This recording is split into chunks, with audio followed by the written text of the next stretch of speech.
Between his incoherence and dementia, President Mashed Potato for Brains is also a demonic blasphemer. Blessing an abortion clinic. You can't make this stuff up. We'll show you all the dirty details of Joe Biden's visit to Florida coming up in just a moment. Plus, Jonah Goldberg stunned by the fact that his new liberal friends on CNN are actually throwing down with terrorists. I don't know why he's surprised at this. Mitch McConnell blames Tucker Carlson for any concerns over funding the endless war in Ukraine. And Stephen A. Smith has to apologize, and like really serious apology, because he told the truth. All that and a whole lot more coming up. We're brought to you by the Electronic Payments Coalition. My name's Larry O'Connor. You can call me. Thanks for watching us on our live stream at Rumble right now at noon. I see the chat room is already filling up. Some of our regulars are there and also some new guys. Hey, we were having a fun time. Yesterday's chat was phenomenal. We love watching the live chat. We interact when we can during the show.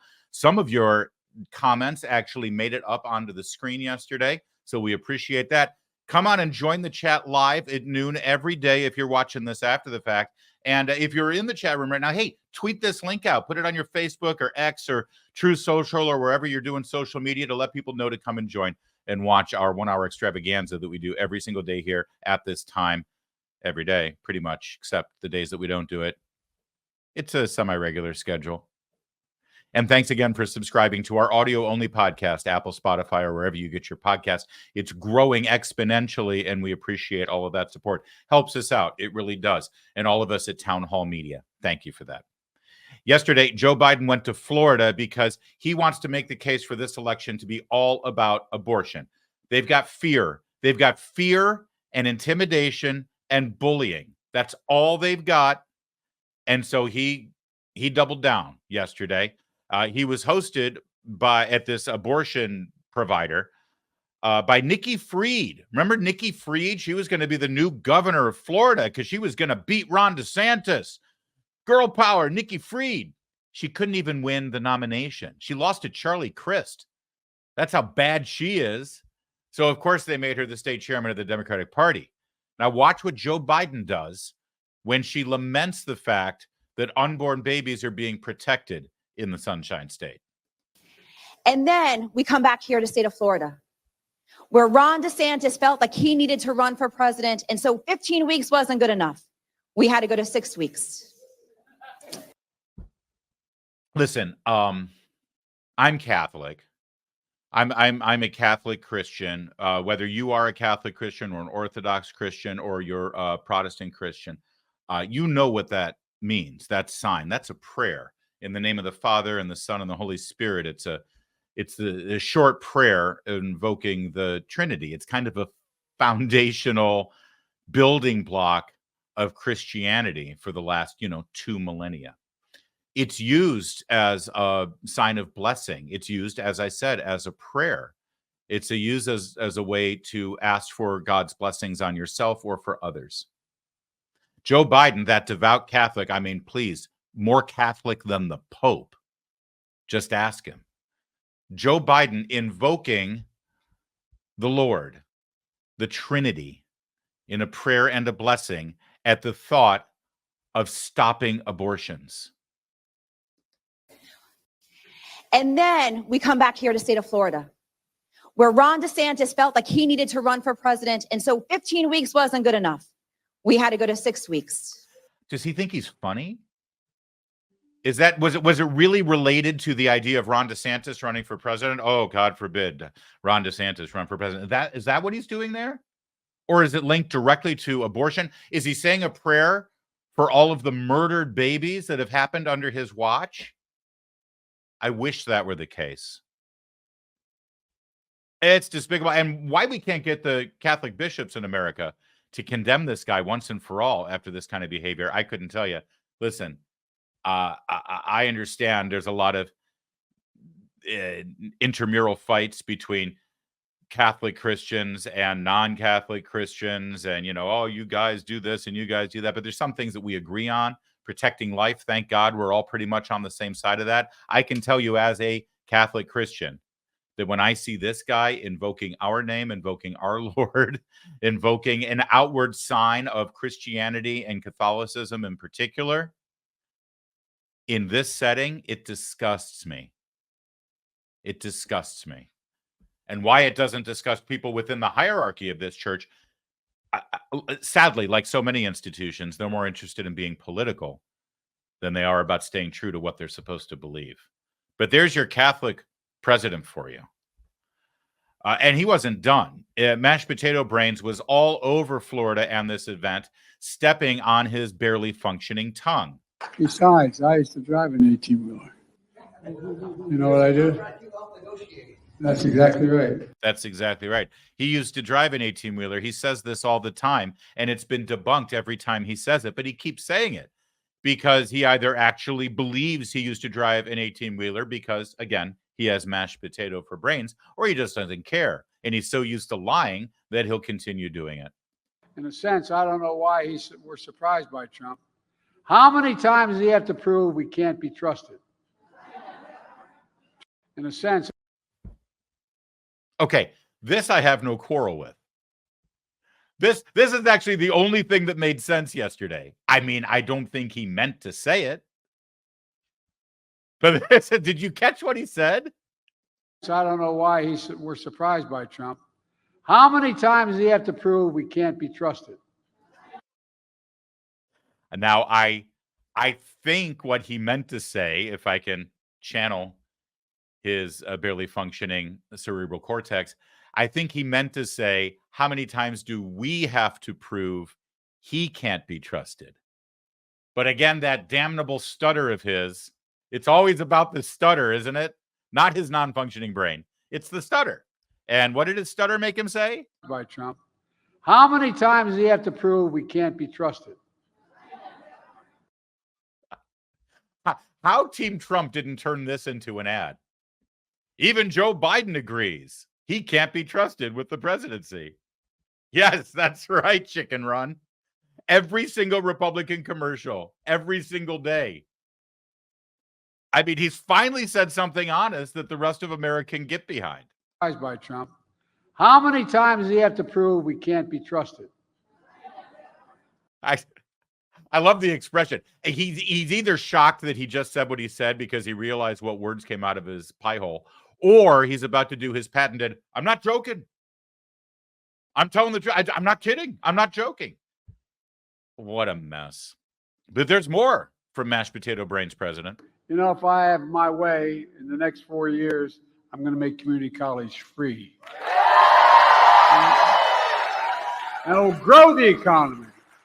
It won't cost the taxpayers. You know. Wow. Let's unpack this for a minute. First of all, I don't know about where you live, but community college is basically free right now. It's incredibly inexpensive to go to community college in any part of this country. Honestly, I mean, you're spending more right now on probably your cell phone bill as a family than you would for tuition at a community college when you break it down. So it's already pretty damn affordable. The entry point for someone who is dying to get an advanced degree, or not an advanced degree, but just to get a college education, either an associate's arts degree that you would get at a community college, or even if you want to, please, what more does this guy want? He wants to forgive student loans. He wants to give out grants. He wants to, it's like, no matter where you want to go to college, we'll pay for it. Community college is already cheap enough. Okay, you can get it. If you're bound and determined to get a college degree, you can get it, and it won't cost you very much if you're okay with community college. So already it's a stupid promise to even be putting out there, number one. Number two. If I have my way in the next 4 years, I'm going to make community college free. And it'll grow the economy. Because printing money that we don't have and giving away free things is so good at growing the economy. I mean, just look at the last 3 years here in America. It's worked wonders, hasn't it? You know, I'm all for the government spending money on something tangible like a bridge or a road or a military, you know, the kind of stuff that the government's really supposed to do.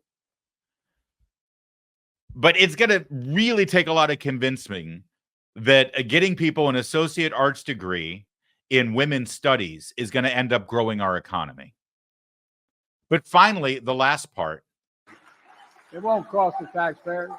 It won't cost the taxpayers. I'm going to make sure the community college is free for everybody in this country, and it won't cost the taxpayers. So there's either two ways to go about doing this. Three ways of going about doing this. The first way that I'll propose, which I assure you is not anything that Joe Biden and his party would do, is you levy a tax on higher institutions. Make Stanford and Harvard and Yale, who are sitting on billion-dollar endowments, pay for associated arts degree for underprivileged individuals in this country who want to go to community college. Now, first of all, I don't think you should be able to do that. But if you're going to tax anyone, that's who you should tax. Okay? If you're a college professor and you're making six figures, you're going to pay for free community college. How about that deal? I'm fine with that. Okay, so that's option number one. Now, option number two to make it free is that all of the teachers, all the professors, all of the administrators and faculty at the community college are volunteer. And the buildings are all donated. That would be free. There you go. There's your free community college. So that's option one ain't going to happen. Option two sure ain't going to happen. So option three, free community college for everyone, and it won't cost the taxpayers a thing. Here's how he does it. He reaches into his pocket and pulls out his magic beans. Yes, magic beans. He traded them for his old friend Milky White the cow. And he's going to toss those beans into the ground, and overnight, a free community college will sprout.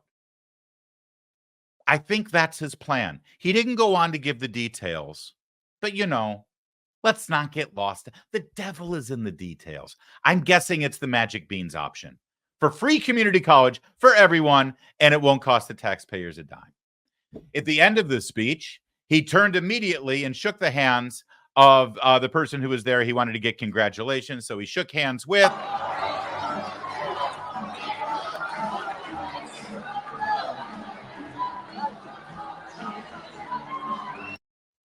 his imaginary friend. He shook hands with his imaginary friend that he takes with him to all of there he is. Shake my hand, Harvey the Rabbit. That's your president. That's the man with the nuclear codes. He's going to save us all. Can we quickly, before we get into some of the details of this whole lie about abortion, could we get a quick comparison? You just saw the highlights. Those were the best parts of Joe Biden's speech yesterday. And by the way, he was speaking to a group of abortion enthusiasts. They were all there. It was a party celebrating abortion because that's what they've got. Can we compare quickly and contrast Joe Biden's cognitive ability, his ability to deliver remarks and speak compared to his challenger right now, Donald Trump, who, by the way, is only 2 years younger than him? Well, we have to get the vote out. We have to show support because we are right now confronted with the worst president in the history of our country. There's nobody been so bad with the open borders. Millions of people are coming into our country from prisons and jails, from mental institutions, from insane asylums. They're being emptied out all over the world, and terrorists are pouring into our country. Drug dealers are pouring into our country. There's never been anything like it at levels that no country has ever seen, not just us. No country has ever seen. And if you look back 4 years ago, 3.5, but 4 years ago, we had the safest border, the best border. I built 571 miles of wall. We're ready to install another 200, which is much more than I said I was going to do. And we had the safest border in history. Now we have the worst border in the history of the world. That's Donald Trump yesterday in a local television interview, operating with no cue cards, no teleprompter, no notes, no speech that was written out for him, just engaging in a one-on-one conversation. Have you ever seen Joe Biden give a one-on-one interview at all, let alone without any note cards or notes?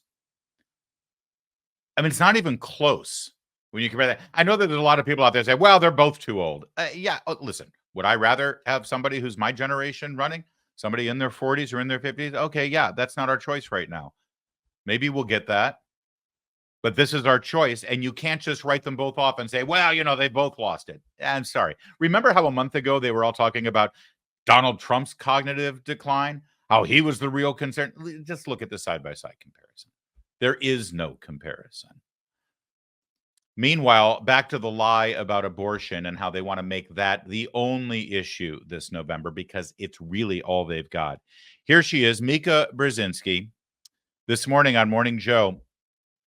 Is she wearing a robe, by the way? Is that her house coat? You know how women reach a certain age, they've always got to chill. And I know usually the TV studio is kind of cold because of the lights and everything. So it's weird, though, isn't it? That she's always wearing her little house coat. All right, here's Mika trying to terrify you. More importantly, trying to terrify your mom, your sister, your wife, perhaps, maybe even your daughter.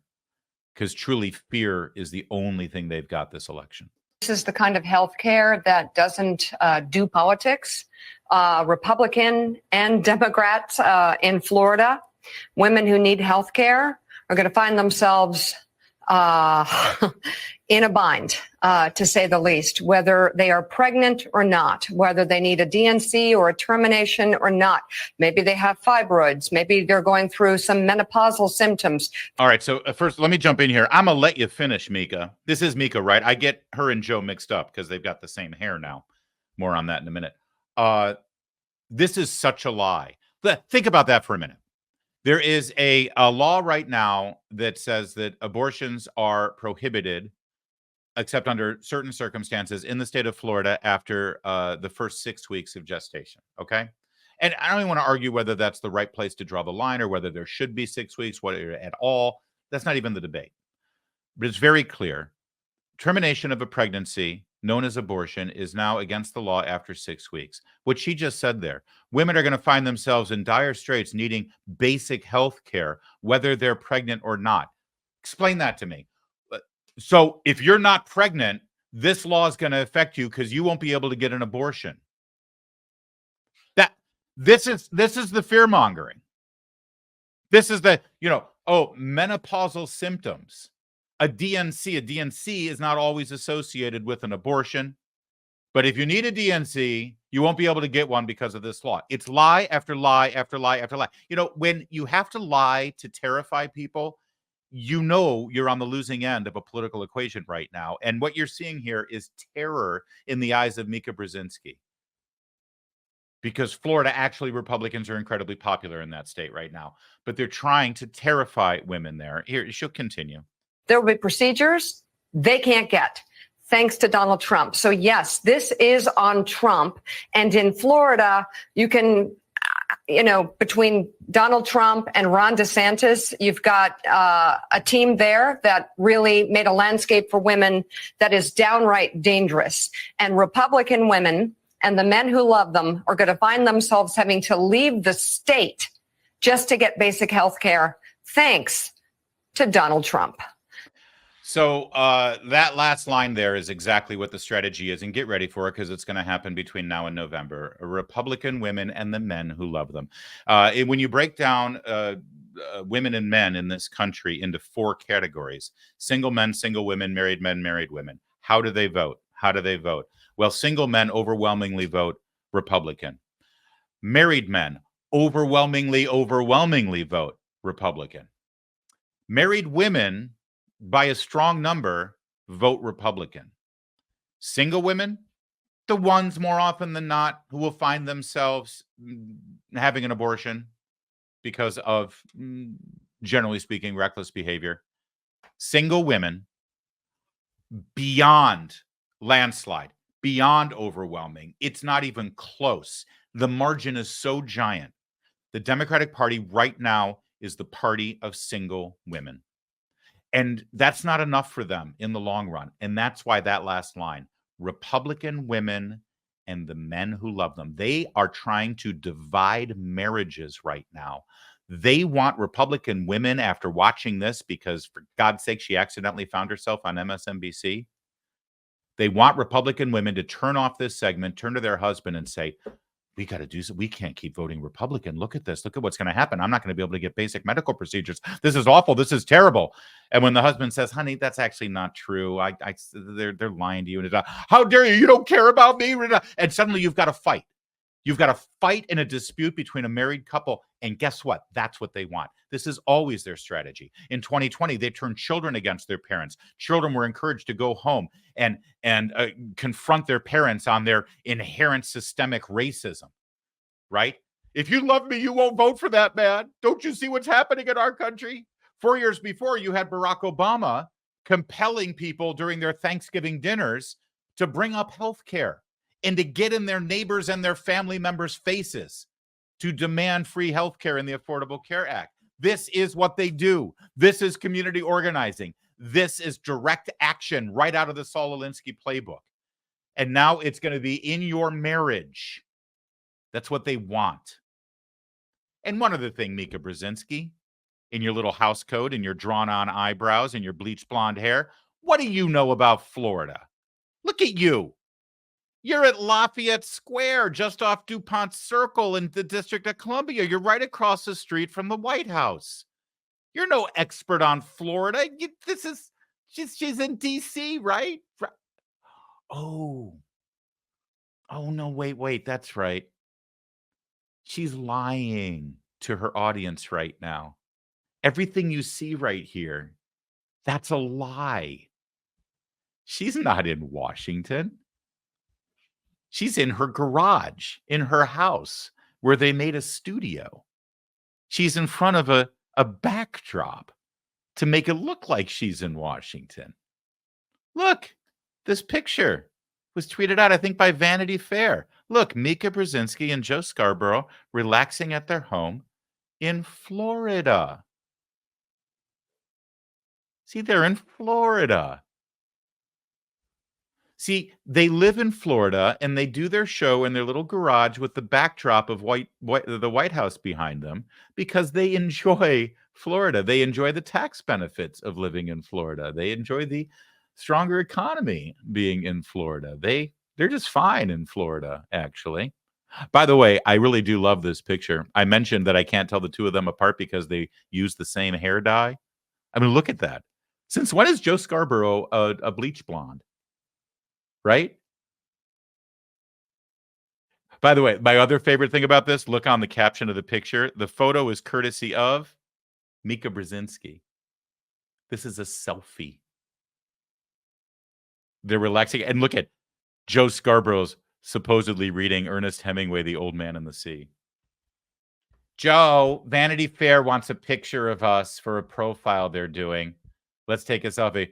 All right, let's get posed right here. Hold on. You know what? I should look like an intellectual. Let me grab a book off the shelf. Hold on. Let me get the dust off of it.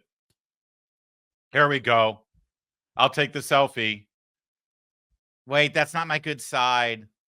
Hold on. Let me arch my back. All right, you ready? How many of these did they take before they found the one that they were going to send to Vanity Fair? What do you think Joe's camera roll looks like right now? How many did you think? 10? More than 10? What's the over-under on this? Mika Brzezinski and Joe Scarborough relaxing at their home in Florida. But every morning on MSNBC, they are the voice of Washington, D.C. Here we are reporting to you live right in front of the White House. 10 minutes after they are on the air. Oh, isn't Florida amazing? They're all phonies. They're all absolute phonies. And that's why you shouldn't believe a thing they say to you. You know, every American that I know, millions of them, they earn and use credit card rewards, right? And most people at this point have a credit card that gives them some kind of rewards. You see the ads about them all the time, right? Everybody's getting credit card rewards. We love them. So, of course, they're going to try to take them away from you. Corporate megastores right now, they want to take them away, and they're getting the Senate to do them for them. Rewards we use on groceries and school supplies. This is cash back that we save on gas or to help grow our small business or even just to pay the bills because things are so expensive right now. Travel miles we use to make memories. This is the Durbin Marshall credit card bill. It's going to eliminate credit card rewards. No more travel miles, no more cash back, no more hotel points. When lawmakers help corporate megastores line their pockets, American families pay for it. Tell your senator to oppose the Durbin Marshall credit card bill. Go to handsoffmyrewards.com and take action today. Handsoffmyrewards.com. You'll get all the tools to be able to communicate directly with your senator and tell them, handsoffmyrewards.com. Stephen A. Smith is a political. Oh, I'm sorry. He's not a political commentator. He's in trouble for commenting on politics. He's a sports commenter on ESPN. He's got a show. He's got podcasts. He comes on shows all the time as an analyst for sports. I used to play college ball. Now he comments on all sports. He's entertaining. And he's also controversial. And since he started his podcast, well, he has dabbled in politics here and there. We've featured a couple of his monologues recently, especially the last one where he reminded Democrats that by throwing all of this stuff at Donald Trump, trying to drag him into the court system and trying to defeat him that way, they're proving that they can't beat him at the ballot box. They can't beat him on election day. So they're trying to get him this way, right? Well, apparently his political commentary has caught up to him, and he has been forced to apologize. I want you to watch this because this is very well scripted, very well crafted by his PR people, maybe by his attorneys, maybe even by the parent company of ESPN, Disney, because we know how woke that team is. The style of this apology that he does on his video podcast has the feel of a hostage video. Watch his apology, and then we'll talk about what he's really apologizing for. But here's the apology from yesterday. I wanted to touch on something that I made news about just a few days ago. Let me say this, ladies and gentlemen. Accountability is where everything needs to begin in this world. It's something I say quite often. I certainly never hesitate to hold folks accountable when mistakes or mishaps occur. So I'm certainly not about to run from it myself. I'm fully aware that I've been in the news over the last few days, paraded all over social media as well, after comments I made during my appearance on Fox News' Hannity last week with the one and only Sean Hannity himself. And I'm fully aware of the outcry that has ensued because of it. A lot of folks in Black America seem pretty pissed at me right now, from friends and loved ones to colleagues, contemporaries, and dare I say, even the NAACP itself. Quite a few folks were put off, if not flat out offended, after my words were interpreted as associating support for Trump from the Black community with all the legal issues he's facing. For that, I sincerely apologize. To be clear, my words were misconstrued. I'm stating right here for the record that my words were taken out of context, misrepresenting and depicting me in a way I found every bit as insulting and disrespectful as folks in Black America evidently felt about what they thought I said.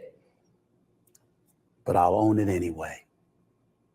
Because please know that I know the buck stops with me. I'm in the communication business. I've been here for 30 years. So regardless of whatever interpretation that accompanies any words coming out of my mouth, the responsibility ultimately lies with me first and foremost before anybody else. I've always felt that way. I still do. I always will. Period. Blacks who refuse to support Trump are aware of his history of issues. And we'll never forget how Trump claimed Obama, the nation's first Black president, wasn't even qualified to hold office because he was born in Kenya, although Trump recanted the statement during his 2016 campaign run for the presidency.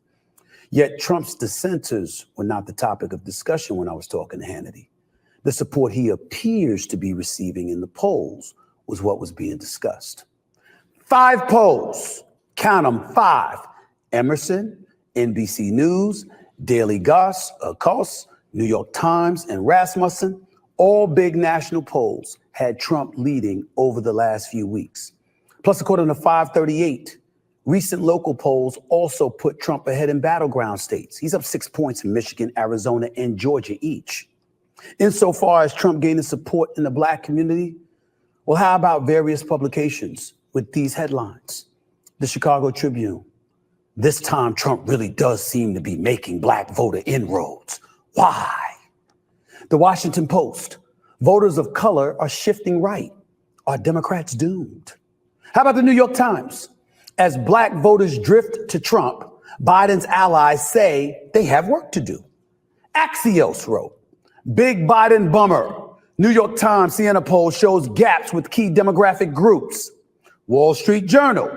Biden loses support among black men. The Hill.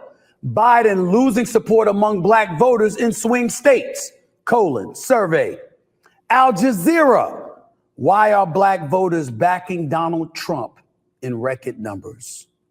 And CBS News. Black voter support for Trump up from 4% to 23%, poll finds. Why did I say all of that? Because I want to show you I didn't just open my mouth. I read, I listened, and I've seen a momentum shift, as we all have. Anywhere I appear, no matter my subjectivity relating to what I feel, is still going to be based on facts being presented into the stratosphere. That is who I've always been. It is what I will always continue to be. But it's never exercised with malice in my heart and soul. Certainly never to insult or harm the black community, my community. My thoughts are put out there to present views I believe are pertinent, that alerts us to what's going on, what missteps may be taking place, and how, if at all, they could be corrected. I hope everyone can understand and appreciate my intent, if nothing else, as we march forward right here with the Stephen A. Smith Show. But just because my intent was harmless doesn't mean my words were harmless, and I know that. I can always do better, and I'll strive to do just that every single day that I'm alive. You see what I mean? Hostage video. And he never really said exactly what he said. I'm going to show you what he said. But a couple of things here, Stephen Smith, and if you don't mind, I know the things I'm about to say because I have watched and listened to you over the years. When you say, I would never have wanted to say something that would have harmed the black community, well, understand something. The black community doesn't all think the same thing. The black community doesn't all react the same way to what you said.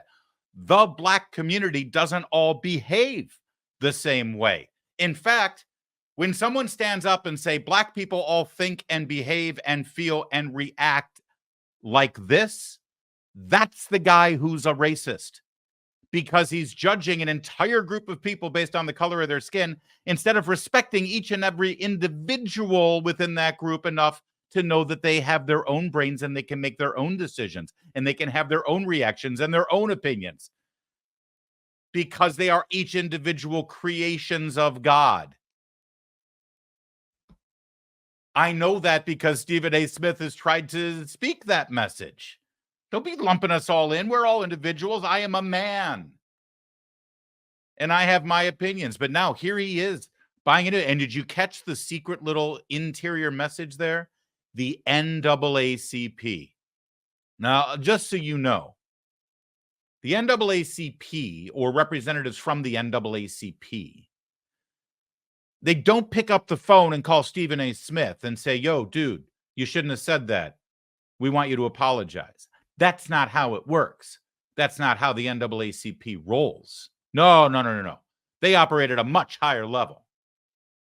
Someone at the NAACP called the CEO of Disney and said, fix this, because you surely don't want the NAACP speaking out about how racist ESPN, ABC television, and Disney is. That's why you just saw that hostage video. I promise you. Because here's the thing about Stephen A. Smith. He was hired by ESPN. He continues to work for ESPN, and he gets paid plenty of money from ESPN to do exactly what he's been doing, which is provide his opinion as provocative as possible. They know what they bought when they hired him. They bought his opinions, controversial or not. He mixes things up. He ticks people off. But if you tick off the wrong people, then you got to do the hostage video apology. So what exactly did he say that he claims was mischaracterized, misconstrued, and taken out of context? Well, let's watch it. It was on Fox News Channel's Hannity, which, by the way, I think is part of the problem here. They're punishing him for going on Hannity and on Fox News. We don't talk to those people, right? But even more so, just so you understand how these things work, Stephen A. Smith and his people didn't reach out and beg Hannity to put him on the show. Here's what happened. All those polls that Stephen A. Smith just showed you, it's building a very real narrative right now in this country that Joe Biden is having major problems with black men in the polling. And against all conventional wisdom, these black men are actually supporting Donald Trump, who we all know is a Klansman and is a racist and hates black people. I mean, everybody knows that. It's just a given. But suddenly when you see he's making strides with black men in the polls, it's like, wait a minute. Do those black men not care that he's racist? Are they all self-hating black men? Are those black men racist too? And they're just trying to act white? Or maybe, no, this couldn't possibly be it. Maybe Donald Trump isn't actually racist. That's the media narrative right now. And Sean Hannity, wanting to shine a light on this story, says, who's a good guest to have that can talk about this? Stephen A. Smith is a great guest to talk about this. Stephen A. Smith, why is this happening? Tell us. And here's what Stephen A. Smith said. And dare I say something that will probably be termed the most uncomfortable thing that I've ever had to articulate out of my mouth from a political perspective. But I got to tell you something. As much as people may have been abhorred by Donald Trump's statement weeks ago, talking about how black folks, he's hearing that black folks find him relatable because what he's going through is similar to what black Americans have gone through. He wasn't lying. He was telling the truth. When you see the law enforcement, the court system, and everything else being exercised against him, it is something that black folks throughout this nation can relate to with some of our historic, iconic figures. We've seen that happen throughout society. So no matter what race, what ethnicity you may emanate from, we relate to you when you're suffering like that because we know we have. And that's what he articulated. As unpopular as it was, as much as we didn't like to hear it, it's the truth, and there's no way around it. Those are all contributing factors to the state of affairs with the slippage that appears to be taking fold when it comes to President Biden, unfortunately. Where's the lie? What, to paraphrase my friend Andrew Breitbart, apologize for what? What are you apologizing for exactly? You gave your opinion, you gave analysis that, by the way, I think a lot of people would nod along with and say, yeah, that makes sense. You know, it's funny where we have riots and arson and marches and protests from Black Lives Matter who say that we have a systemically broken justice system that is stacked against what they believe to be a certain group of people. And now you've got a person who's saying, we've got a broken justice system that's stacked up against me. You're not allowed to connect those dots. When Donald Trump, when it is finally revealed and discovered that, yes, you're damn right, the FBI spied on Donald Trump and tried to gather dirt on him to harm him, are you not allowed to stop for a moment and say, wow, the FBI did the same thing to Martin Luther King Jr.? I'm not saying Donald Trump is Martin Luther King, but are you not saying that there's a correlation there? And then maybe people can stop and say, wow, this is serious. And there is a connection there, and maybe this does make Donald Trump seem a little more relatable. Maybe even make him look like a victim of abuse at the highest levels of our government. So why did Stephen A. Smith apologize? What did he say that was so objectionable that he had to apologize for? Well, you just saw it. And it happens a lot in our business when your job is to give your opinion and to speak honestly about what's going on in the world right now. Especially, it's funny, you know, I work in the world of commentary, political and social and cultural commentary. I work for Town Hall, as you see right now, and I work for a radio station owned by a big media company where I do my daily radio show in Washington, D.C. And oftentimes, we radio hosts or we streamers and video commentators, we sometimes get ourselves into trouble. People write articles. I can't believe this guy said that. I can't believe that guy said that. And it's inevitable. You have a meeting with the corporate suits and they said, oh, gosh, why did you say that? And I've had to have that meeting. And you know what I say? I say, you hire us to do this. You know exactly who I am. You know who I was when you hired me. You've known who I've been the entire time I've worked for you. And I provide my opinion in an entertaining, intelligent, and provocative way, if I may say so myself. And not everyone agrees with it. It actually helps create debate in this country, healthy, informed, and vital debate. And when you're debating, it means there's going to be people who are opposed to you. And so they will try to harm you and damage you and silence you and deplatform you. Because if you've got fact on your side, then all they can do is try to shut you up. And so you say to the corporate suits, as Stephen Smith should have said to Disney and ESPN, I did what you pay me to do. I'm sorry, you can't hire someone like me with my personality and my ability to do what I do and not sometimes have to take some heat for it. That's part of the package. So I go back to my rhetorical question that I actually have an answer for. What exactly did Stephen A. Smith say? What did he do that he had to apologize for? And by my viewing of this, and I think yours as well, Stephen A. Smith apologized for telling the truth. You know, we were all hoping the economy would start to rebound this year. I mean, some of us cynically thought that it would rebound because, well, you know, it's an election year, so they got to prop it up to make one side of the political equation look better. But sadly, that hasn't even happened. No, inflation is up again, both February and March. It means we're not getting the interest rate reductions from the Fed that we were hoping for. We were hoping for like 6 drops this year. Be grateful if we get 3. I'll be grateful if we get 1 or 2. Listen, the inflation is not going away. The interest rate problem is not going away. The housing market problems, because of the interest rate problems, not going away. We're $34 trillion in debt. And now we got Joe Biden saying, I'm going to give everybody free college education. That they're just going to keep printing money. It's not going to get any better. It's going to get worse. So you can either bury your head in the sand or you can do something about it. And if you've got retirement accounts, there's something you can do about it and you should do about it. You can diversify a portion of your savings into gold with Birch Gold Group. Gold is your hedge against inflation. Birch Gold obviously makes it easy for you to own gold.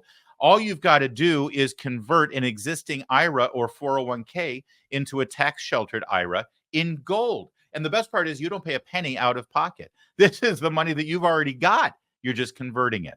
They've got an A+ rating with Better Business Bureau, thousands of satisfied customers. You can trust Birch Gold Group. Text Larry to 989898. Larry, that's my name, Larry, to 989898. Get a free info kit on gold. Talk to a precious metal specialist and learn how you can protect your savings from persistence, and it's not going away. Inflation. Protect it with gold. Text Larry to 989898. Jonah Goldberg calls himself a conservative. In fact, Jonah Goldberg and his friends, Stephen Hayes, Bill Kristol, David French, they consider themselves the last real true conservatives that are out there. You know, the real conservatives who hate Donald Trump. The real conservatives who tried to keep Donald Trump from being president last time and are trying to keep him from being president this time. You know, the real conservatives who would rather have Hillary Clinton or Joe Biden as president. Yeah, those guys. Well, Jonah Goldberg, by being Never Trump, has been able to maintain a very high profile because now, well, TV networks and cable news networks, they love having him on the air. They can claim they have a conservative Republican on, but he's still going to beat up on Trump. Those are the Republicans they love. They're the only ones that they actually hire. And he works for CNN right now. Jonah Goldberg was on talking about Israel, talking about the Hamas protests, the pro-Hamas protests on college campuses. And watch what happens when he's making a pretty basic fundamental point about these protests and about how they are pro-Hamas. Watch him get interrupted. Watch his face. Watch his reaction when he starts to realize who his new friends are. Look, I think the anti-Semitism stuff, particularly Passover, is a big issue. It's a legitimate issue to talk about. It's a serious issue. And I think there's a lot of anti-Semitic stuff going on out there. But when you're saying you're Hamas, when you're praising Hamas, when you're praising Hezbollah, when you're saying you're going to globalize the Intifada. Excuse me, I'm so sorry. Yeah. I'm sorry, but there. I'm going to finish my point. It means you're pro-terrorist. If you are celebrating Hamas, you're a pro-terrorist. I'm not disputing that. What Okay, I'm saying, that's my point. Yeah, but what I'm saying is there are selective quotes that are being taken, often not from students themselves. In the encampments in Colombia, they have said this. There are Jewish students who are actually part of this. And they are being used to say, wait, let me just. You didn't let me finish my point. No, that's true. But go ahead. and just would say more broadly, when people are calling for action, like Representative Gottheimer, what are they actually calling for? You've already had police go on. If the people in those encampments, whether they're Columbia students or not, if the university can clear them from that encampment, then that is something the university can do. But they've already put. Let me just say how we got here. Columbia chose to bring police to clear the encampment. That inflamed the situation to where now you're seeing these protests spread to Yale, to New York University, and beyond. Many people have said that the action of bringing police into a group of people who are already feeling that they are sort of representative of the oppressed, who are inspired by what happened with George Floyd in 2020 and seeing what is happening in Gaza, that has only really acted as a catalyst here. And so I wonder at the wisdom of bringing in the armed police into what is essentially a university campus. To try and resolve I question this. the wisdom of having a double standard that says it's okay to shout hateful pro-terrorist things at Jews, but you have to have No one total. is endorsing that. A lot of people are endorsing that. A lot of people aren't condemning it. Yeah, a lot of people aren't condemning it. And I agree with you. Universities and the Democratic Party and the left have a huge problem trying to figure out how to cut this Gordian knot that they've created for themselves.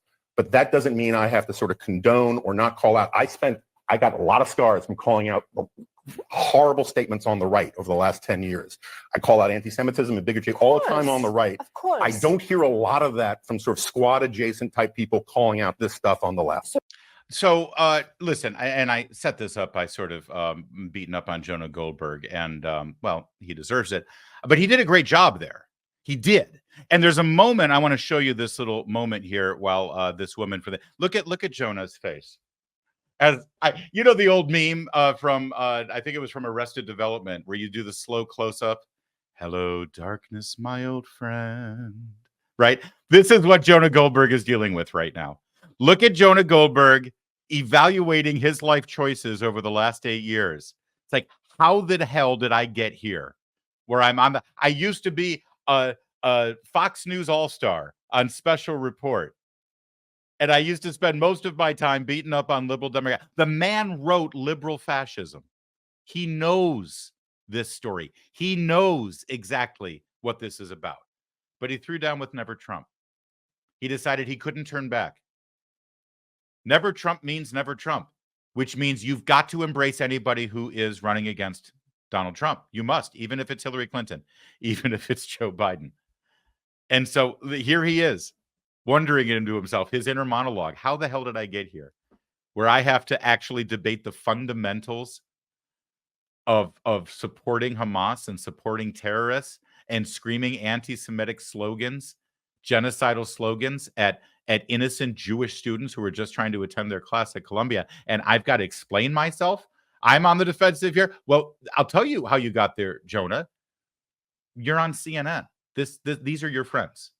These are the people that you're now thrown down with. You have no choice. This is the club that you're in. And they're never going to like you, by the way. They'll use you when you serve a purpose. And I do love this woman who is making excuses for the protesters who are supporting Hamas and chanting Hamas forever. We are Hamas. She said, oh, they're taking things out of context and just selective things. No. The whole group is chanting stuff like that. They're chanting how they want 1,000 October 7th. And she's, of course, a journalist and podcast host for the New York Times, because they're just way too smart to get dragged down into this dogma of, it's much more of a gray area issue it's not so black and white, the issue of Israel's existence in the anti-Semitism that we see. Anti-Semitism is not new. It's been around for a long time. And one of the things you do when you're an anti-Semite is you dehumanize Jewish people. And see, as soon as you dehumanize them and you lump them all into one group, the Jews or the Zionists, as soon as you dehumanize them like that, you can say whatever you want about them. It doesn't matter. They don't have rights. They don't have dignity. They don't deserve respect. That's how this works. And here's Jonah Goldberg, who last I checked is Jewish, who's sort of realizing what club he's in now. And you caught that very end. I caught a lot of flack, he says, for calling out anti-Semitism on the right. Why? But you have to have No total. one's endorsing that. A lot of people are endorsing that. A lot of people aren't No one condemning here. it. Yeah, a lot of people aren't condemning it. And I agree with you. Universities and the Democratic Party and the left have a huge problem trying to figure out how to cut this Gordian knot that they've created for themselves. But that doesn't mean I have to sort of condone or not call out. I got a lot of scars from calling out horrible statements on the right over the last 10 years. I call out anti-Semitism and bigotry all the time on the right. Of course. I don't hear a lot of that from sort of squad adjacent type people calling out this stuff on the left. No, you don't, because they are anti-Semites and they're the real thing. They're the genuine article. They really are genocidal. They do want Israel wiped off the map. They say so themselves, Jonah. And here's the thing. All of those scars that you have, scars, please tell me. You're making plenty of money at the Dispatch and at CNN, pal. All right. The scars that you have from calling out horrible statements on the right, I would love to hear from you, Jonah, if you could. And again, I think you did a great job here. And I think that there's a chance to bring it back into the fold. I think you're actually figuring out who you've thrown down with and what the end result really is. There's something about in October 7th terror attacks and the fallout that we're seeing over the last 6 months that can clarify issues for people. This is a clarifying moment, Jonah. And I would love to challenge you. All those horrible anti-Semitic statements that you claim you called out and the scars you have to show for them from the right.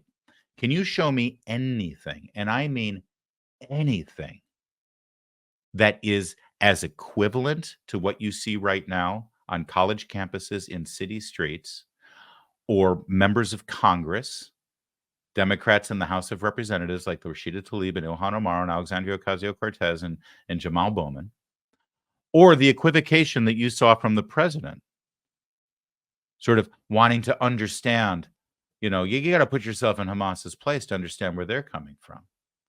Compare this president who you supported because you hate Trump so much, because so much of your ego and narcissism was invested in stopping Trump. And suddenly when the American people didn't listen to you, they ignored you, they didn't take your advice, and they voted for Trump. You were so personally offended by that you decided to just completely chuck out everything you stood for before and throw down with liberal Democrats because that was more important. He really thought that Trump being president and being the leader of the conservative movement and Republican Party in America was more dangerous than Hillary Clinton being president. So now that you've seen that, compare one of those hateful things that you claim happened from the right over the last 10 years and show me if it is anywhere near equal what you're seeing from the Hamas celebrations right now in America. And even most importantly, compare Joe Biden's policy toward the state of Israel and his policy toward Jewish Americans versus Donald Trump's policy. I would love for you to actually reconcile that. But I think that it would create way too much discomfort. Way too much. And frankly, listen, you got a good gig. Keep doing what you're doing. I mean, it pays the bills. I get it. But poor Jonah, he can't win for losing. These are his new friends. Cenk Uygur, he does the Young Turks, which I believe is like named after a terror groups from Turkey, right? Anyway, excuse me. He took to Twitter after that appearance. A lot of people on TV, like Jonah Goldberg just did on CNN, are calling peace protesters pro-terrorist. Yeah, the 1990s called and want your bullshit propaganda back. The side that has slaughtered 25,000 innocent women and children are not the terrorists, but the people trying to protect innocent civilians are. oh, so Hamas is trying to protect innocent civilians, is interesting. And I wish Jonah had replied. I'll show you Jonah's reply in a moment. If Hamas would like to protect 25,000 innocent women and children in Gaza, if that's their main goal, then they should do two things, and it'll happen immediately. Release all the hostages and surrender. But as long as you have tunnels of terror and rockets that you blast into the region, you're not protecting anyone. All right. The hacks on TV are so old and tired, no one believes your bullshit anymore. Jonah saw this and had to reply because, well, he's Jonah Goldberg, and it's Twitter after all. He says, when you celebrate Hamas's terror attacks, when you wave a Hezbollah flag, when you cheer the idea of more October 7th, you are objectively pro-terrorist. And when you deny this, Shank, you are too. Prove me wrong, denounce Hezbollah and Hamas unequivocally. Jonah is right. I remind you, he wrote the book called Liberal Fascism. Jonah's right, and Jonah knows this. Jonah knows this because he literally did write the book Liberal Fascism. It's a great book. I wish he would read it now and again so he could recognize who he's sitting on these panels with, the people in the green room who like him, because he's one of the good conservatives. You know, the ones that we can steamroll, the ones that we can use to criticize. So here's how it works in cable news. They get a panel of 7 liberal Democrats who all attack Trump and the people who vote for and support Trump. And then they turn to the conservative, and the conservative is already set up to do the exact same thing. And then they can say, well, see, even a conservative like Jonah Goldberg agrees with us. And that's the role Jonah plays now. But Jonah gets it. By the way, this last line, prove me wrong, denounce Hezbollah and Hamas unequivocally. So Cenk Uygur finished the conversation by doing this. I denounce Hamas and Hezbollah. Do you denounce Israel, which has killed 30 times the number of innocent civilians as Hamas? Or are you still pretending the IDF is the most incompetent military in the world and didn't intend to kill 25,000 women and children? I don't think Cenk understands what the word unequivocally means. Jonah specifically said, denounce Hezbollah and Hamas unequivocally. And then he immediately denounced Hamas and Hezbollah with a gigantic equivocation. That just sort of proves the point. One other thing, because I keep hearing this over and over again. 25,000 women and children, 25,000 women and children, 25,000 women and children. Where are we getting these numbers? We're getting them from health officials in the area. Really? Which health officials in the area? Well, from the Gaza Ministry of Health. The Gaza Ministry of Health. Wait a second. What's the government entity that runs Gaza? That would be Hamas. Oh, so 25,000. So the numbers of casualties you're getting right now from the war are literally coming from Hamas, from the terrorists. And we're supposed to believe that number? Well, let's ask another one of Jonah Goldberg's friends, Nancy Pelosi. The overwhelming, we don't know how many people have died. We have the Hamas report. Let's accept that it's tens of thousands. 10 would be too many, but tens of thousands. 35,000 seems to be the number at the moment. I know that's what it said, and let's accept that it's too many, whatever it is. By the way, I do love the reboot of Golden Girls. It's not quite as fun as I expected, but I'm sure they'll iron out the kinks. It's going to be a hoot eventually. There you go, Jonah. This is the woman who you're thrown down with. We don't know how many have been killed. We have Hamas's number. Let's just accept that. And then was that Nina Totenberg? Whew. Do they go to the same hairdresser, by the way? They literally have the same hair. Is this just like an elderly woman in DC thing?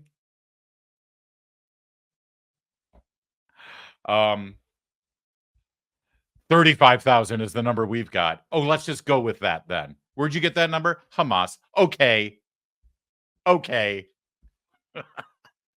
Jonah, come on back to us, babe. We got your back. It's going to be all right. I mean, we'll give you a hard time, but it'll be cool. We're buds, right? That's what dudes do. It's how fellas operate. We'll have a beer and everything's going to be fine. I like your dogs. I really do. No doubt you have seen this video from this weekend on the House of Representatives. This is after they passed the funding for Ukraine, right? Exuberant cheers from the Democrats. Somebody passed out a bunch of Ukrainian flags. And after the vote, the Democrats, I almost said the Ukrainians, the Democrats all waved the Ukrainian flag on the floor. And boy, it's amazing how I first saw a still shot image of this. And I thought to myself, wow, it's amazing that the parliament chamber in Kiev looks just like the House of Representatives in DC. And then and I realized, no, this is the United States, and those are Democrats waving the flag of a foreign nation, telling the American people exactly what their priority is. And it ain't you, because I don't see Betsy Ross's Stars and Stripes being waved there. In fact, I've never seen those people wave an American flag on the floor. No doubt you have seen this, and no doubt you've been outraged, and no doubt you wanted some sort of penalty. Like, this can't be okay. There's got to be against the rules, right? It's got to be. Well, you'll be happy to know that the Sergeant of Arms for the House of Representatives finally has reached a decision on this, and they have, in fact, levied a fine over this display. But it's not against any of the Democrats waving the Ukrainian flag. No, the fine has been levied against Representative Thomas Massie, the man who recorded and then posted the video. I wish I were kidding. Congressman Massie took to Twitter and said, instead of fining Democrats for waving flags, the House Sergeant of Arms just called and said, I will be fined $500 if I don't delete the video post. Mike Johnson really wants to memory hole this betrayal of America. Unbelievable, but sadly all too believable. Senator Mike Lee of Utah commented on it. Dems waved foreign flags, violating House decorum. No fine, no reaction. Representative Thomas Massie recorded it and released it to the public. He's threatened with a fine unless he deletes the video. Covering for Dems, punishing Republicans. Not what I expected from the GOP majority. Yeah, to say the least, Senator Lee. Now, this went around for about an hour or two yesterday, and people were expressing outrage. So Speaker Johnson, whether he knew about what the Sergeant of Arms did or not, we'll never know. But he got a hold of this and took to X as well, because that's where we have our conversations these days, on Elon Musk's X platform. He tweeted out, upon reviewing Representative Massie's tweet, our team reached out to the Sergeant at Arms. I do not agree with the assessment, and there will be no fine imposed on Representative Massie, which obviously is the right thing, but even that is kind of weak, isn't it? I mean, I don't agree with the assessment.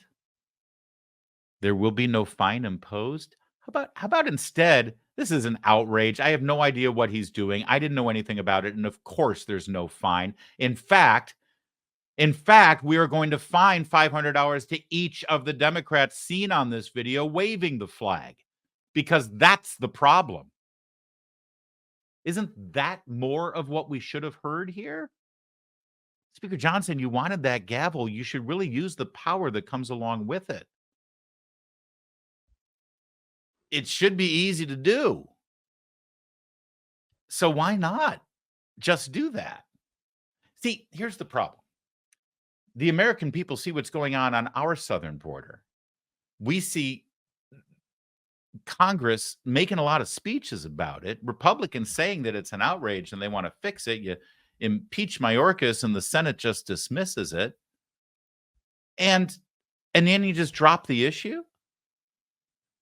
And then when you bend over backwards to pass this funding for Ukraine that doesn't do anything for our border, and Democrats celebrate with the waving of the Ukrainian flag, it just appears as though our interests and our priorities aren't your interests and your priorities. And I'm no politician, right? But it seems to me that you should probably fix that impression. I learned this long ago in the world of communications and entertainment and broadcasting. It's not what you do or say or intend. It's what we hear and see and perceive. Your intentions may be fantastic. And you may say all the right things, and you may try to do the right thing.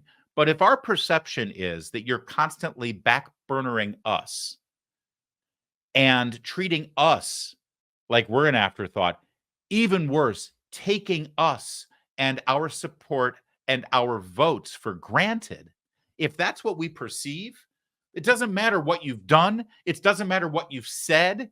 It doesn't matter what you believe and think and feel. If we perceive that, you need to fix that perception. Otherwise, it's over.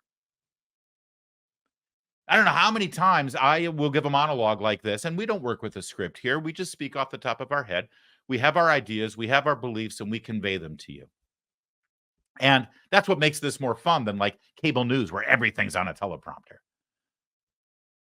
And I can't tell you how many times I'll get an email or a comment from someone, I can't believe you said this.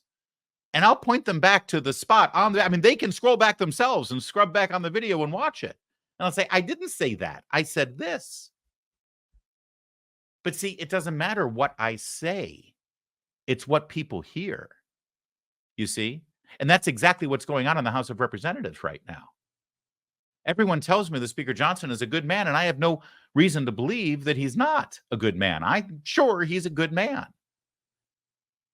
But he's in the place where he is right now because Republican voters have entrusted him with the daunting responsibility to carry out what we want and we desire for our country, and to let us know that we are the first and foremost priority for him every single day.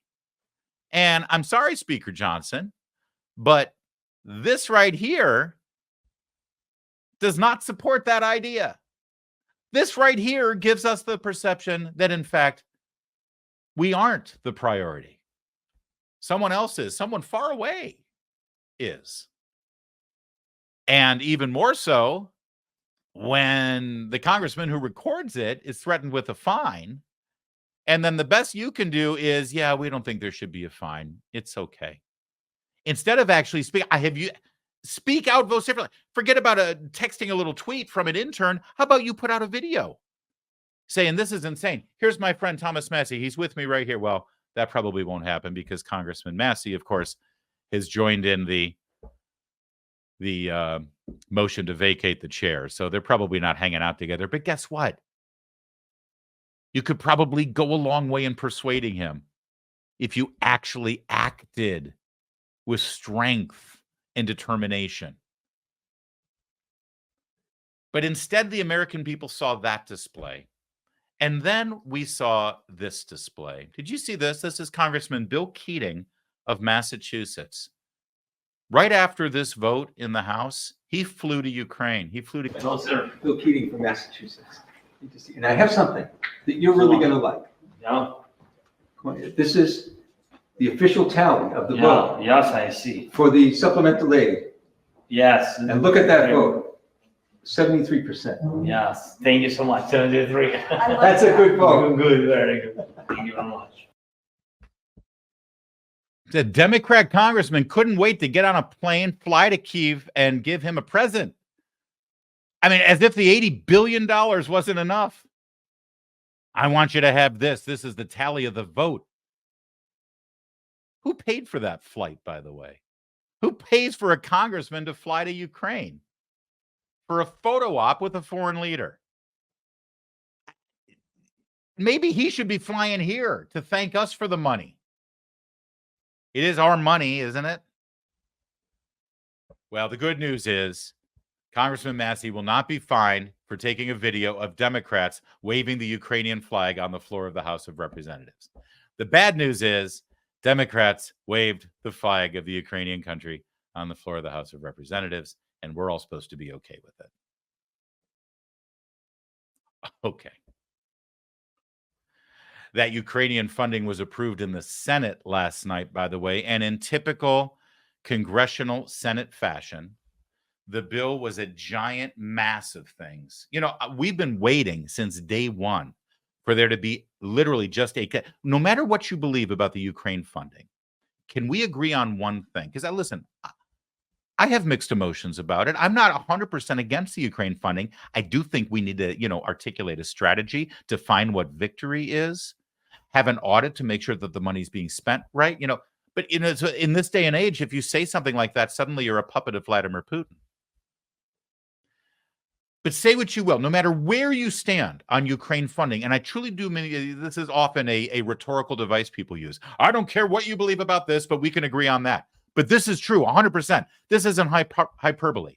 No matter what you think of Ukraine funding, we should all be able to agree that it should be a standalone, clean, vote yes, vote no bill, not lumped in with hurricane relief like they've done in the past, or Maui fire relief, or some other little thing that they put on that everybody wants to. No. We're going to have a clean up or down vote on one thing and one thing only. Do we continue funding Ukraine with no strings attached and no questions asked? Because that's what we've been doing. Upwards to what, 200 billion at this point? But they still refuse to do it. Last night in the Senate, it was Ukraine funding. It was money for Israel to replenish the Iron Dome because Iran just bombed the F out of them. It was money to help Taiwan protect itself. It was humanitarian aid for Hamas, and we all know what that means. And they even threw TikTok in there. Oh, we're going to get rid of the Chinese ownership of TikTok, and we're going to force them to sell because we don't want TikTok to be owned by the red Chinese here in this country. They even threw that in there. All of that lumped in with one bill. So even if you're opposed to one thing, but I don't like TikTok, so I want to vote on the TikTok thing, but I'm not so sure about the Hamas humanitarian funding. Nope, take it or leave it, all or nothing. Typical. Well, Mitch McConnell, the minority leader for the Republicans, was asked after the vote, why did it take so long to bring in enough Republicans on this thing? What is the problem with Republican support on the Ukraine funding? And you'll never guess who he blamed. That time period for Ukraine. Well, that's a good question. You already know the answer. I think the demonization of Ukraine began by Tucker Carlson, who, in my opinion, ended up where he should have been all along, which is interviewing Vladimir Putin. And so he had an enormous audience, which convinced a lot of rank and file Republicans that maybe this was a mistake. I think the former president had sort of mixed views on it. We all felt that the border was a complete disaster, myself included. And Chad, you remember covering the phases we went through. First, there was an effort to make law, which requires you to deal with Democrats. And then a number of our members thought it wasn't good enough. And then our nominee for president didn't seem to want us to do anything at all. That took months to work our way through it. So we ended up doing the supplemental that was originally proposed, which dealt with not all problems. It didn't solve the border problem, but certainly addressed the growing threats at the moment. All right, there's a lot in here to unpack, and we're going to spend a little time unpacking it. But let's start with this Tucker Carlson thing. It all started with Tucker Carlson, who ended up where he should have been, over in Moscow. Leave the country, go to Moscow if you like it so much. He's the worst. It's just awful. And beneath his position as the senator and certainly as the leader of the Republicans. But it's also despicable because he's buying into this myth. Think about what he's saying here. This is a man who has power, Mitch McConnell, a lot of power. He's one of 100 senators, but he's one of 49 Republicans, and he's the leader of them. He controls a whole lot in this government right now. And as a leader, your job is to persuade those who you lead and persuade we, the people who have empowered you to be in the government, is to persuade us and convince us that you're doing the right thing. And that you've got the right idea and you're going to lead us in the right direction, right? That's what a leader does.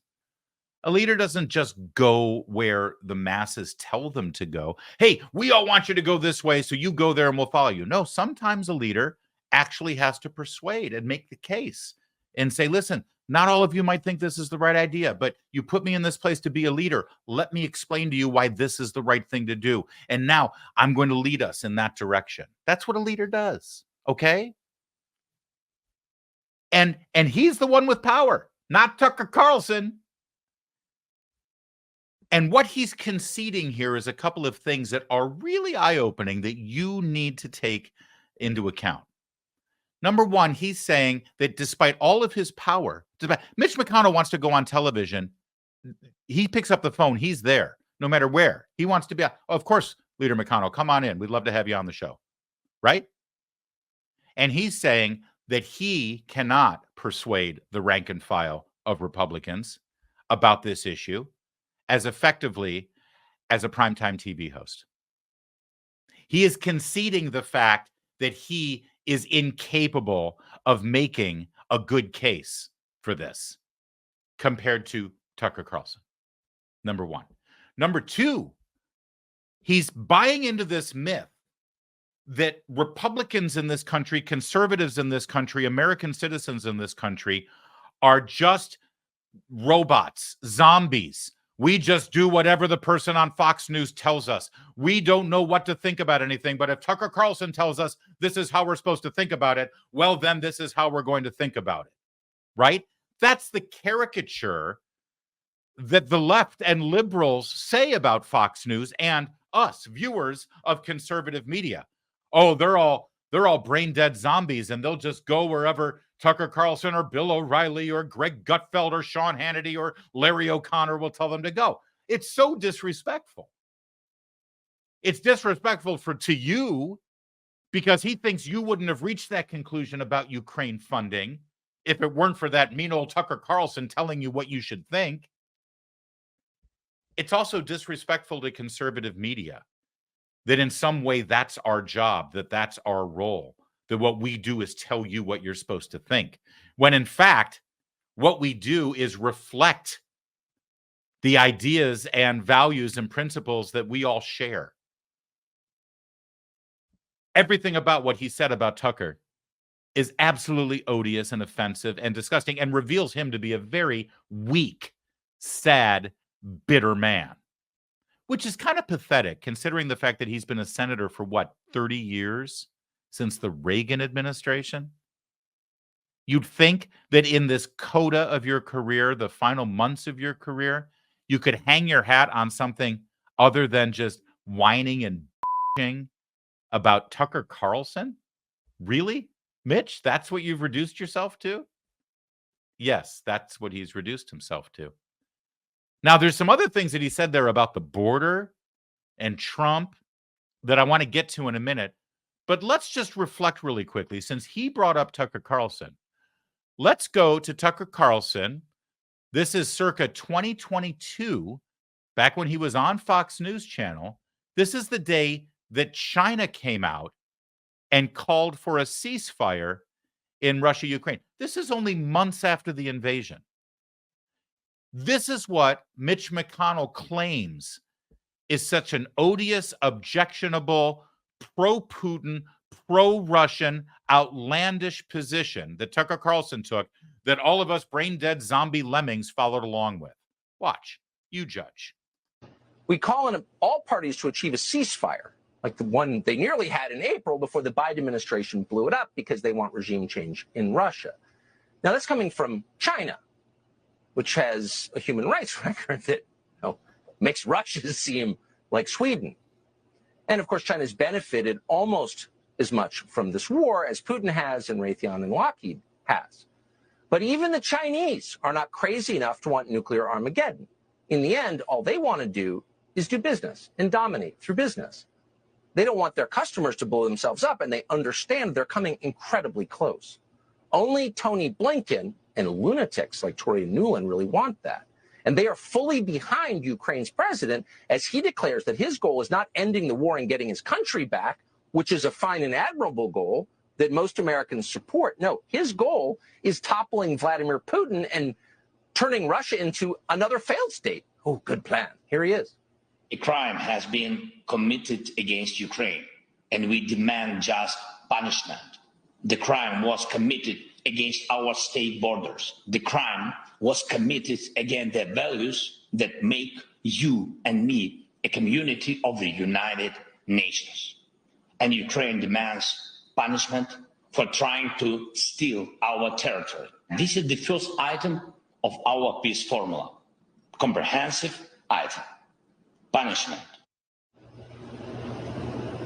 So a corrupt Eastern European authoritarian leader in a T-shirt is lecturing us about the community of nations and telling us this is really about the punishment the Ukraine demands. It's not about self-defense or getting their territory back. It's about regime change. Specifically, they're demanding a nuclear strike from us. How do we get involved in this anyway? But almost nobody in Washington is standing back to ask that question.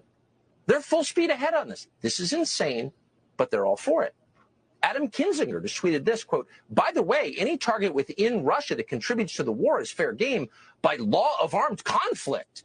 There's no escalation possible by a country fighting for survival. Anyone claiming Ukraine is escalating should stop. Okay. Anyone saying things that stupid in public should immediately resign from public office and be silent until wisdom comes, please. Then over in the Senate, Lindsey Graham and Richard Blumenthal are in agreement on just that same point. They've announced that Russia is a state sponsor of terrorism. Okay. Russia should be declared a state sponsor of terrorism because the events of these past days and weeks have shown the need more powerfully than ever that Russia should be designated a state sponsor of terrorism. I think bipartisanship is strong when it comes to supporting Ukraine over Russia. I want to thank the administration for doing more. We have our differences about the next step, but Speaker Pelosi's in our camp. She has said, from her point of view, Russia has earned the designation in U.S. law of being a state sponsor of terrorism. The fact that Lindsey Graham can go on television, as he so often does, and claim to be conservative and someone who cares about the United States, it's beyond. All right. So that's a little taste of what Tucker Carlson was saying in 2022, when, again, the main argument he was making was even China is calling for a ceasefire here. What's wrong with a ceasefire? It's a stalemate. And again, that was over a year ago, a year and a half ago. And the same people who are demanding a ceasefire from Israel for defending themselves from a violent, despicable, bloody terrorist attack, they're demanding a ceasefire and the ability for Hamas to rearm. If you dare say that maybe there's a ceasefire after over 2 years of a stalemate over in Russia, Ukraine, you're a traitor. You're a traitor and you're a puppet for Putin. And what was that last thing? Russia should be designated a state sponsor of terror. Interesting. You know, that bill that they just passed that they're all celebrating, it funds Ukraine with military assistance. We're up to $200 billion now, I believe. It also gives money to Taiwan to help protect themselves from China. It gives money to Israel to help replenish Iron Dome and more defensive capabilities there. And the TikTok thing. What was that other thing? Oh, yeah. We're giving aid to Hamas. We're giving aid to Hamas. We're calling it humanitarian aid, but we know what they've been doing with the humanitarian aid that we've been giving them since the Obama administration. It only stopped during Trump because he saw what they were doing with their humanitarian aid. So we're giving money to Hamas. You know what? Let's go to the State Department website and take a look at the designated foreign terrorist organizations. We just heard Lindsey Graham saying that Russia should be a designated terror organization, right? Russia. So this is the U.S. State Department, foreign terrorist organizations, and here's the list of designated terror organizations. And so, wow, it's a long list. These are a lot. They all seem to have Arabic names. Terrorist organizations, since it's such a long list, let's just do a quick search, right? So we do our little Control F. Let's do H-A-M-A. There they are. Look, it's Hamas. Hamas, designated in October of 1997. For 17 years, the official position of the United States government through the State Department on our list of designated terror organizations, Hamas has been there. And yet we're celebrating and waving flags about allocating U.S. tax dollars yesterday in this bill to fund them, to give them more money. How these people stand on their high horse and lecture all of us about international affairs and how things really ought to be done is beyond me. The hypocrisy, the doublespeak, the lies. It's, if I may use the word, deplorable. Which brings us back to Mitch McConnell. He was asked, and he blamed Tucker Carlson for Republicans not supporting billion after billions after billions of dollars to Ukraine without any sort of end game, any strategy, any definition of victory, any strings attached, any audit, any assurance that the money isn't going to corrupt entities or organizations. Even the Heritage Foundation is saying that this needs to stop. And I don't think Tucker Carlson controls things at the Heritage Foundation. But then Mitch McConnell said this about being sidetracked on the border bill. I think the former president had sort of mixed views on it. We all felt that border was a complete disaster, myself included. And Chad, you remember covering the phases we went through. First, there was an effort to make law, which requires you to deal with Democrats. And then a number of our members thought it wasn't good enough. And then our nominee for president didn't seem to want us to do anything at all. That took months. His name is Donald Trump. It's very cutesy, this whole our nominee for president, the former. Just say his name. What is wrong with you? I'm not going to say his name. Who are you, Jonah Goldberg? Our nominee for president didn't seem to want us to do anything. Is that true? Or maybe he didn't want you to do something horrible, which is what that bill was. See, Mitch McConnell is the leader of the Republicans in the Senate, at least for another 6-7 months. And he couldn't even get a majority of his own caucus to support that. He didn't even bring it up for a vote. And he's blaming Donald Trump, which I guess concedes that he's not a very good leader. And maybe his resignation should be effective now, not in November. That's all very cutesy, too. I'll stay on until the presidential election, then I'll step down. Maybe President Trump and the Republicans who didn't support that bill didn't say we didn't want you to do anything. We just don't want you to do this terrible thing that gives more power, more money to Joe Biden and allows him to allow legally over 5,000 people a day crossing the border. And he can even waive that. I mean, we don't want to relitigate that bill right now. We know it was awful. We know it was a disaster. To blame the delay on Ukraine funding on your little escapade trying to work with Democrats to secure the border. I mean, maybe it was doomed at the beginning when Democrats said, sure, we want to secure the border. Come sit with us and talk. Because you know they're lying. Because they can fix the border problem right now. They don't need you, Mitch. But one other thing about the border, since he raised it, in this answer about Ukraine funding and why Republicans weren't fully on board, Mitch McConnell raised the issue of the border. So let me show you a page from the bill that he just voted on. It has to do with international security assistance, international narcotics control and law enforcement. This is a clause within the Ukraine funding bill that passed the House with Democrats waving flags and Mitch McConnell celebrating last night when it passed in the Senate. And let me read it to you. For an additional amount of international narcotics control and law enforcement, $300 million to remain available until September 2025 for assistance for Ukraine and countries impacted by the situation in Ukraine, provided that such funds may be made available to support the State Border Guard Service of Ukraine and National Police of Ukraine, including units supporting and under the command of the armed forces. Do you know what that means? $300 million, that's easy to understand. September 2025, they get that $300 million for the next year and a half. Where's the money going to? Funds available to support the State Border Guard Service of Ukraine and National Police of Ukraine. That's their border control. That's their border patrol. That's their CBP. That's their border. That's their Mexico. That's their Rio Grande. That's their El Paso. We just gave $300 million to Ukraine so they can enforce their border.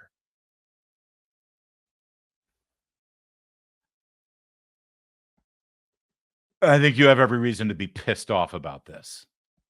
And no, Senator McConnell, I didn't need to hear that from Tucker Carlson. That's it for today. Thanks for watching. Thanks for being part of what we're doing. Make sure you follow us and like us and subscribe to us and get the little alert so you get a little notification right now, because I love making YouTube sort of spend their resources to notify you, or Rumble for that matter. It's like they work for us. They're our servants, our help. I like it when you get notifications that we're about to go live. Share these videos if you can. We break them out and put them out there separately so that you can share them with your friends on your socials. We really appreciate that. And we'll see you next time. Don't forget to go to townhall.com and join our VIP team at Town Hall, whether it's Town Hall, Hot Air, PJ Media, Red State, Twitchy, or Bearing Arms. Your membership goes across all the sites, and you're able to support what we're doing at the Town Hall Media Empire. Thanks for joining us. My name is Larry O'Connor. You can call me Larry.